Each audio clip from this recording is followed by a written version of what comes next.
tell you what, the Bears are definitely expecting big-time step-ups from two young guys in the middle of that defensive line. First guy is Henry Melton. Now, this is a guy that was drafted out of Texas as a defensive end, actually played on the championship team as a running back that freshman year. So that Texas team that won the championship, this kid was actually a running back on that team. He had a pretty good freshman year. But what the Bears have done, they've converted this guy to defensive tackle. And he had a pretty good year last year. He had 7 sacks at the 3 technique or the under tackle position. So in this particular defense, in that Tampa 2 that the Bears run, it's predicated on getting pressure with their front 4. And he's a guy that not only blows up the run game, but he can get after the quarterback. And I think that's what's really important. You got to have somebody to take some pressure off Julius Peppers. Henry Melton is definitely one of those guys that are looking to do that. And the other guy is second-year defensive tackle out of Oregon State, Stephen Paez. This kid is a monster. You probably remember him from the Combine, set the record for the most bench presses. He's actually coming into camp healthy, has some leg issues, wasn't really his powerful self, getting off the ball and, being able to hold double teams, which is important at that nose tackle position in the 4-3. So those 2 guys are going to take a lot of pressure off Julius Pepper, I think, because they're going to be able to, do things that the Bears defense hasn't done in a while. They've missed that type of push up the middle. They haven't had it since a guy like Tommy Harris has been healthy. So that defensive line, it all starts with them. Brian Urlacher coming back, just turned 34 years of age, still playing at a high level.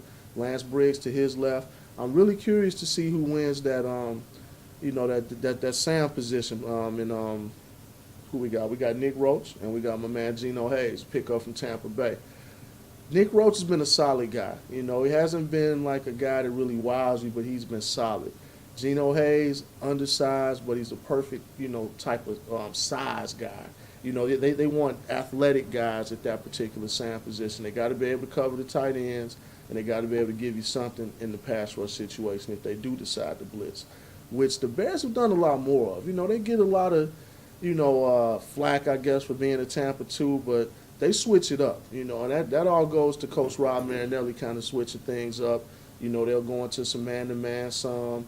They'll do some, some 3-drop zone, that type of deal. So they do a good job of mixing it up, making it more than just a Tampa 2. But going back to the secondary now, which I think is really critical because the Bears made some key upgrades. You bring guys in for competition, draft a couple of guys in the back end of the draft just to kind of create more competition. But if Kelvin Hayden could be healthy for like the first time in a long time, he adds depth at that cornerback position. Also, Jonathan Wilhite, a pickup from the Denver Broncos. He's a guy that's impressed in camp, and I think he's a guy that definitely gives the Bears competition, not only at that other corner spot, but also seeing who's going to be the nickelback.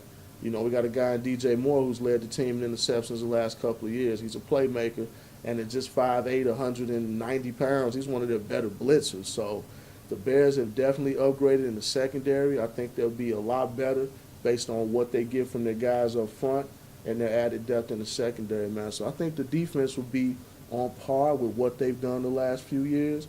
We're talking about a team that's going to do 3 things. They're going to take the ball away, they're going to stop the run, and they're going to get people off the field on 3rd downs. So if your team can do those 3 things, you got a chance to win.